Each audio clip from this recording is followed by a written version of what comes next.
মমতাকে এখনই গ্রেপ্তার করা দরকার। হাত পা শুকিয়ে গেছে, ঠান্ডা হয়ে গেছে। কি হয়েছে? মমতা প্রলাপ বকছেন, একেবারে দিশেহারা হয়ে গেছেন, প্রলাপ বকছেন।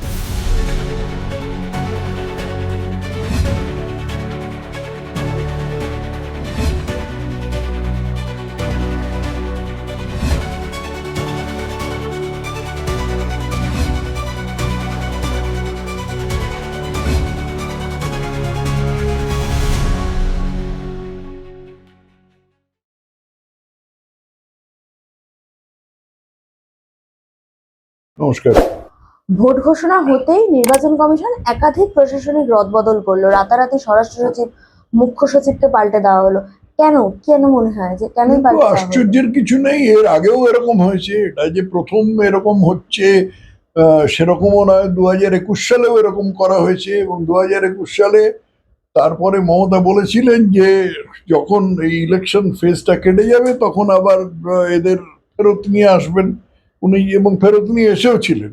কিন্তু এইবার তিনি প্রত্যয়ের সাথে ওই কথাগুলো বলতে পারছেন না। এটা অত্যন্ত গুরুত্বপূর্ণ। তবে এটা খুব স্বাভাবিক ব্যাপার একটা, যে নির্বাচন কমিশনের যাদের ওপর আস্থা সেরকম নেই, যাদের রাজনৈতিক এর মতো নিউট্রালিটি, অর্থাৎ রাজনৈতিক নিউট্রালিটির ওপরে তেমন আস্থা যাদের নেই, তাদেরকে সরিয়ে দিয়েছেন। তো স্বাভাবিক ব্যাপার। কিন্তু এই যে পুলিশের যে শীর্ষ কর্তা রয়েছে হ্যাঁ। তাদেরকে সরিয়ে দিয়েছে, কিন্তু হ্যাঁ। নিচু তলার যে কর্মীরা রয়েছে পুলিশ, হ্যাঁ। তারা তো রাজ্য সরকারের অধীনে, নিরপেক্ষভাবে কাজ করানো কিন্তু কি তারা সম্ভব? পুলিশ শুধু পুলিশেরই কথা শোনে, পুলিশ অন্য কারোর কথা শোনে না। অতএব যে যতক্ষণ পুলিশের শীর্ষকর্তারা রাজনৈতিকভাবে নিরপেক্ষ আছেন ততক্ষণ সম্ভাবনা কম। এই যাদেরকে নতুন করে স্বরাষ্ট্র সচিব করা হয়েছে বা প্রশাসনিক পদে আনা হয়েছে, মমতা ব্যানার্জি বলছেন এর আগে জানতাম যে এরা বাঙালি বিদ্বেষী, এখন দেখছি এরা নন বেঙ্গলিকেও রাখছে না। কারণ বিনীত গোয়েলকে সরিয়ে দেওয়া হয়েছে, পীযূষ পান্ডেকে সরিয়ে দেওয়া হয়েছে। এরা তো আইএএস অফিসার, সর্বভারতীয় পরীক্ষা দিয়ে পাশ করেছে এবং করে ভারতে এসে পশ্চিমবাংলায় চাকরি করতে এসছে। এদের মধ্যে কে বাঙালি কে অবাঙালি তাতে কি এসে যায়? পীযূষ গোয়েলকে সরিয়ে দেওয়া হয়েছে, সেরকম যে কলকাতার পুলিশ কমিশনার করা হয়েছে নন্দকে, সে কি বাঙালি? এগুলো কি হয়েছে? মমতা প্রলাপ বকছেন, একেবারে দিশেহারা হয়ে গেছেন, প্রলাপ বকছেন। কোথাও গিয়ে কি উনি ভয় পাচ্ছেন এই ব্রিগেডের জনজোয়ার দেখে? বিলক্ষণ ভয় পাচ্ছেন, খুব 100 বার ভয় পাচ্ছেন, 1000 বার ভয় পাচ্ছেন। হাত পা শুকিয়ে গেছে, ঠান্ডা হয়ে গেছে। এই ভোট ঘোষণার ঠিক আধ ঘন্টা আগে তিনি ঘোষণা করলেন ডিএ তিনি দিয়ে দেবেন, বকেয়া ডিএ, পুরোহিত, মুয়াজ্জেম এদেরও ভাতা বাড়িয়ে দিলেন। কিন্তু ডিএর তো কোনো নোটিফিকেশন নেই এখনো পর্যন্ত। নেই তো, এটাই তো মজা। ডিএর তো নোটিফিকেশন হতে হবে, তা নাহলে তো 1 পয়সা কেউ পাবে না। দেখা যাক কি হয়। উনি যখন বলেছেন তখন উনি নিশ্চয়ই নোটিফিকেশন বার করবেন, কিন্তু নোটিফিকেশন বার করবে ফাইন্যান্স ডিপার্টমেন্ট। সেখানে তারা দেখবে টাকাটা কোথা থেকে আসবে, সে টাকাটা তারা জিজ্ঞেস করবে মমতাকে যে ম্যাডাম টাকাটা কোথা থেকে আসবে, তখন মমতাকে তার জবাব দিতে হবে। দেখা যাক। কিন্তু কুণাল বাবু এই প্রসঙ্গে বলছেন রাজ্য যদি কেন্দ্র যদি বকেয়া টাকা মিটিয়ে দেয় তবেই আমরা ডিএ দিতে পারবো। কুণাল বাবু একটা লোক যে বলেছিল যে মমতার বাড়িতে পুরো সারদার টাকা রাখা আছে, মমতাকে এখনই গ্রেপ্তার করা দরকার। তুমি এই কুণাল বাবুর কথা কেন আমাকে শোনাচ্ছ? ওর কথা আমি এক কানা করেই মূল্য দিই। অন্যদিকে দেখা যাচ্ছে ভবানীপুর একদম হাই ভোল্টেজ কেন্দ্র নির্বাচনের ক্ষেত্রে শুভেন্দু অধিকারী প্রার্থী, সেখানে মমতা ব্যানার্জির বিরুদ্ধে। কিরম হবে সেই লড়াই? খুব ভালো লড়াই হবে, মমতা টের পাবেন কিরকম লড়াই হবে। কিন্তু ওখানে বলা হচ্ছে যে ওখানে মানে কারোর ক্ষমতা নেই যে মমতা ব্যানার্জিকে সেখান থেকে সরাবে বা মুখ্যমন্ত্রী পদ থেকে এরকম সরাবে। এই তত্ত্বটা কে আবিষ্কার করলো যে মমতা ব্যানার্জিকে ভবানীপুর থেকে সরাবার ক্ষমতা নেই? এই তত্ত্বটা কে আবিষ্কার করলো, কিসের ভিত্তিতে আবিষ্কার করলো, এটা একটু জানার ইচ্ছে আছে। ফিরহাদ হাকিম বলছেন যে 50,000 ফিরহাদ হাকিমের কথায় মানুষ ভোট দেবে? ফিরহাদ হাকিম একদিন বলছে যে এই রাজ্যে যারা ইসলামে জন্মগ্রহণ করেনি, যেমন তুমি ও আমি, আমরা দুর্ভাগা, আমরা অভাগা, আমরা দুর্ভাগ্য নিয়ে জন্মগ্রহণ করেছি, কারণ আমরা ইসলামে জন্মগ্রহণ করিনি। তাই ফিরহাদ হাকিম কি করছেন? ফিরহাদ হাকিম আমাদের দাওয়াতে ইসলাম দিচ্ছেন, দাওয়াতে ইসলাম। মানে আমাদের উনি বলছেন যে আমাদের হিন্দু ধর্ম ত্যাগ করে ইসলাম ধর্ম ত্যাগ গ্রহণ করা উচিত। সেই ফিরহাদ হাকিম দুদিন বাদে ঠাকুর রামকৃষ্ণের যত মত তত পথ বলে করছেন। তো এটা একটা মানুষের মতন উক্তি নাকি? ফিরহাদ হাকিম বললো তুমি সেটা আমাকে তার উপরে উক্তি করতে, তার উপরে টিপ্পণী করতে বলছো? নির্বাচন কমিশন রাজ্যে এসে বলেছেন যে ভোটের পূর্ববর্তী হিংসা পরবর্তী হিংসা কোনটাই বরখাস্ত করা হবে না, সেই জন্য বরদাস্ত করা হবে। বরদাস্ত করা হবে না, এবং মার্চের প্রথম সপ্তাহ থেকে কেন্দ্রীয় বাহিনী মোতায়েন করা হয়েছে রাজ্যে। কিন্তু তারপরে দেখা যাচ্ছে যে ভোট পূর্ববর্তী হিংসা তা একদম চলছে। গিরিশ পার্ক দেখলাম আমরা, গঙ্গাসাগরের শুট আউট দেখলাম, হাওড়া দেখলাম। কেন্দ্রীয় বাহিনী কি কাজ করছে না তাহলে? না কেন, গিরিশ পার্কে সবচেয়ে আশ্চর্য হচ্ছে ওখানে মন্ত্রীর বাড়ি থাকা সত্ত্বেও রাজ্যের পুলিশ নেই কেন? কেন্দ্রীয় বাহিনী তো কলকাতা চেনে না, কেন্দ্রীয় বাহিনীকে কলকাতা চিনিয়ে দেবে রাজ্য পুলিশ। যেখানে শশী পাঁজার মতন একজন এরকম দুর্দণ্ড প্রতাপ নেত্রী আছেন, সেখানে পুলিশ নেই কেন? সেখানে শশী পাঁজার ওখানে আমার যতদূর জানা আছে শশী পাঁজার দুদল লোককে নামিয়েছিল। তারা প্রথম দল হচ্ছে তারা যে বিজেপির যে সমস্ত বাস আসছিল, যারা ময়দানে আসছিল সেসব বাসে ঢিল মেরেছে। তারপর দ্বিতীয় দলটা শশী পাঁজার বাড়িতে ঢিল মেরেছে। তারপরে তো স্বাভাবিকভাবে করেছে। এর মধ্যে বোবাজার থানার ওসিও মার খেয়ে গেছে। এবং তারপরে স্বাভাবিকভাবেই বলা হচ্ছে যে না, এ তো বিজেপির গুন্ডারা এরকম করেছে, শশী পাঁজার বাড়িতে ঢিল মেরেছে। ঢিল মেরেছে তো কি হয়েছে? একজনের বাড়িতে ঢিল মারা এটা খুব বড় বড় ব্যাপার? লোক খুন হয়ে যাচ্ছে একের পর এক, আর সেটাতে নেই। শশী পাঁজা এমন ভাবে দেখাচ্ছেন যেন তার একেবারে মানে তিনি হাসপাতালে হয়ে পড়ে আছেন, সেরকম কিছুই নয়, বাজে কথা বলছেন। এই যে আপনি বললেন যে কেন্দ্রীয় বাহিনীকে রাস্তা চিনিয়ে দেবে রাজ্য পুলিশ, রাজ্য পুলিশের দায়িত্বেই থাকে কেন্দ্রীয় বাহিনী ভোটের সময়। তাহলে এই যে ভোটের সময় তারা ঠিক মতো পৌঁছাতে পারে না কোনো ঘটনাস্থলে, এর দায় তো রাজ্য পুলিশের। দায়িত্ব রাজ্য পুলিশেরই। সেই জন্য কেন্দ্রীয় বাহিনী যাতে রাজ্য পুলিশ তাদের ধোঁকা নিতে না পারে, সেই জন্য কেন্দ্রীয় বাহিনীকে আগে পাঠানো হয়েছে। তারা চিনবার চেষ্টা করছে, তার আগেই শশী পাঁজা এই সমস্ত খেলা খেলে দিয়েছে। একদম শেষ প্রশ্ন, শুভেন্দুবাবু বারবার বলেন যে বাইরের রাজ্য থেকে আইপিএস আইএএস দের এনে এখানে ভোট করানো উচিত, আপনি কি সহমত? না, প্রয়োজন হলে নিশ্চয়ই করানো উচিত। এখানে আইএএস আইপিএস যারা আছেন, পশ্চিমবঙ্গ ক্যাডারে যারা আইএএস আইপিএস আছেন, তারা যে সবাই নিরপেক্ষ নন এমন কথা আমি বলবো না, অনেকেই নিরপেক্ষ। কিন্তু তাদের মধ্যে আছেন কিছু যারা দলদাস হয়ে গেছেন, বা তারা লুকিয়ে লুকিয়ে, যেমন আমাদের চিফ সেক্রেটারির কথাই ধরা যাক না কেন, 10 জনকে ডিঙিয়ে ওকে চিফ সেক্রেটারি করা হয়েছে। কেন ডিঙানো হয়েছে? সরকারি চাকরিতে এরকম ভাবে ডিঙানো তো স্বাভাবিক নয়। কেন ডিঙানো হয়েছে? যে যিনি এখন হলেন চিফ সেক্রেটারি হলেন, নামটা কি বলে গেছি, এখন নতুন যিনি হয়েছেন সংঘমিত্রা। না না, সংঘমিত্রা তো হোম সেক্রেটারি, নারিওয়ালা, নারিয়ালাকেও ডিঙিয়েছেন উনি, সংঘমিত্রাকেও ডিঙিয়েছেন। কেন ডিঙিয়েছেন? সুব্রত গুপ্ত তো ছিল সুব্রত গুপ্ত তো বটেই, হ্যাঁ, সুব্রত গুপ্ত, নারিয়ালা, সংঘমিত্রা, 3জনকেই ডিঙিয়েছেন। কেন ডিঙিয়েছেন? মমতা ব্যানার্জির কাছের মানুষ বলে কি উনি পেয়েছিলেন? হ্যাঁ, কাছের মানুষ না তো এরা দলদাসও হতে পারেন, আমি জানি না, তো গুজ্জ খবর আমার কাছে নেই, কিন্তু বাইরে থেকে দেখে যতটুকু বোঝা যাচ্ছে তাই মনে হয়। অসংখ্য ধন্যবাদ। ঠিক আছে।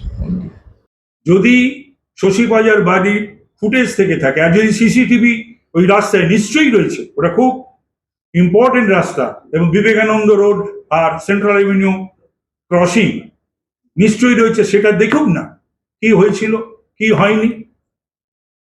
এবং যেভাবে দুর্বৃত্তরা আমাদের ছেলেদের ওপরে, এবং আমাদের বাস 100-150 বাস আটকে গিয়ে পড়েছিল, আমরা মঞ্চ থেকে ব্রিগেড থেকেই খবর পাচ্ছি এবং যোগাযোগ করার চেষ্টা করছি।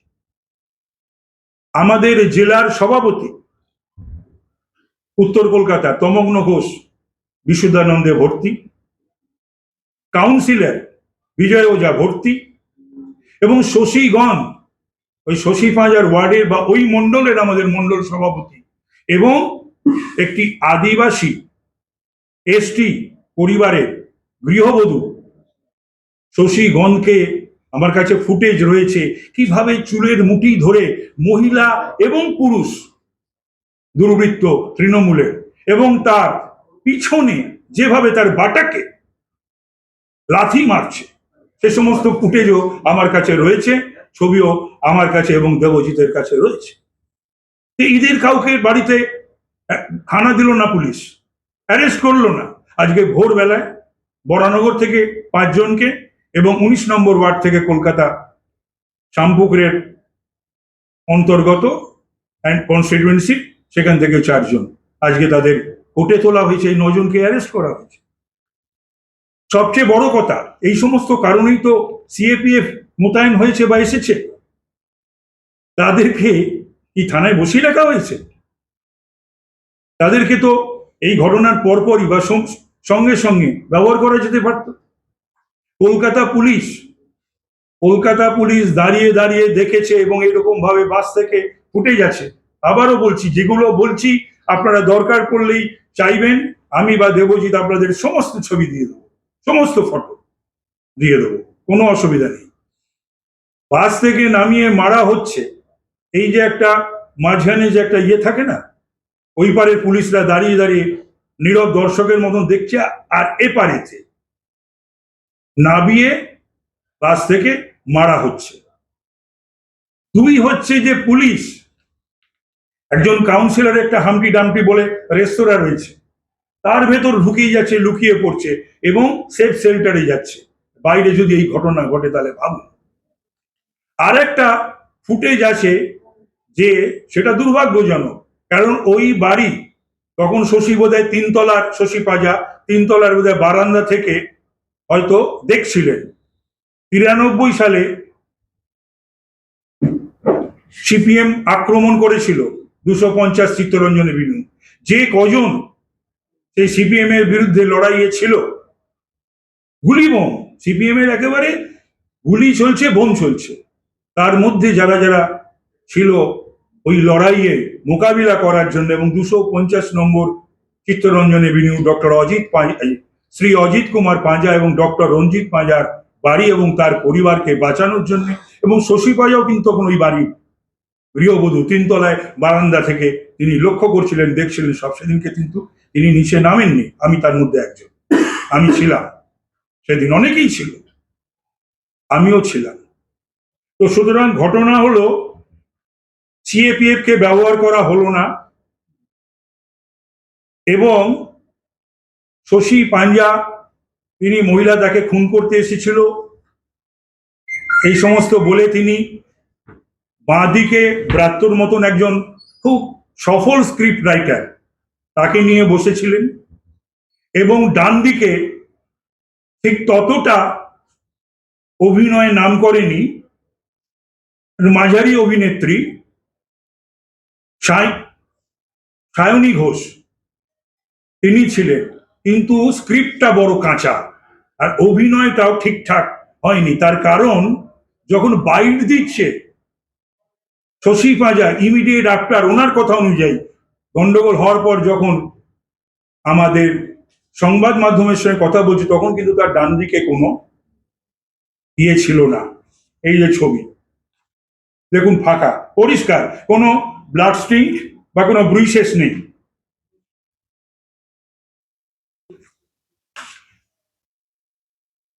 এরপরে যখন ব্রাত্য বসু এবং সায়নী ঘোষকে পাশে নিয়ে বসে তিনি প্রেস কনফারেন্স করছেন, সেই প্রেস কনফারেন্সে তার পেছনেও আরো 4 জন ছিল, সেটা তো আমি আসছি।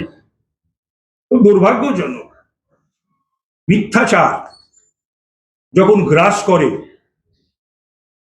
কোনো একটা রাজনৈতিক দলকে, অভিনয় যখন গ্রাস করে কোনো একটা রাজনৈতিক দলকে, যখন শুধুমাত্রই স্ক্রিপ্ট তৈরি করে, ন্যারেটিভ তৈরি করে অসত্য, যার সঙ্গে বাস্তবের কোনো সম্পর্কই নেই। এবং কালকে যে ঘটনাটা ঘটেছে, নিঃসন্দেহে আমি বলছি সেই ঘটনা আমরা ভারতীয় জনতা পার্টি ভীষণ বিরুদ্ধে। গণতান্ত্রিক বন্দোবস্তি ব্যবস্থায় সবাই মিছিল করবে, মিটিং করবে। আপনারা বলুন তো 15 বছর ধরে কারা বিরোধী দলের মিটিং মিছিল বন্ধ করে দেয়? করতে দেয় না, মারামারি করে, রক্তাক্ত করে, গাড়ি ভেঙে দেয়, বাড়ি ভেঙে দেয়, দোকান ভেঙে দেয়। কারা? জানে না বাংলার মানুষ? আচ্ছা, এরপরে দেখুন এই চারজন, হিউম্যান সাইকোলজি নিয়ে যারা পড়াশোনা করেছেন তারা জানেন যে চারজনের, এটাও খুব দুর্ভাগ্যজনক, ব্যান্ডেজ কারুর কপালে, কারুর মাথায়, কারুর চোখে, কারুর হাতে। চারজনেরই কপাল হতে পারত, চারজনের মাথা হতে পারত, চারজনেরই হাতে হতে পারত, বা চারজনেরই চোখে হতে পারত। কিন্তু এই আশীর্বাদ নার্সিং হোম থেকে এই চারজনকে চার রকম ভাবে বলে পাঠানো হয়েছে। এছাড়াও আছে, তাদেরকে তারা দাঁড় করায়নি কেন আমি জানি না, সেখানেও কিন্তু দেখা যাচ্ছে তাদের সব গেঞ্জির ওপর দিয়ে, জামার ওপর দিয়ে ব্যান্ডেজ, গেঞ্জি এবং জামার ওপর দিয়ে ব্যান্ডেজ। তার থেকেও বড় কথা, আপনারা দেখলে অবাক হবেন যে এই যেমন একটু দাড়িওয়ালা একটি ছেলে, এবং তার গেঞ্জিটাও দেখতে পাচ্ছেন কালো, এবং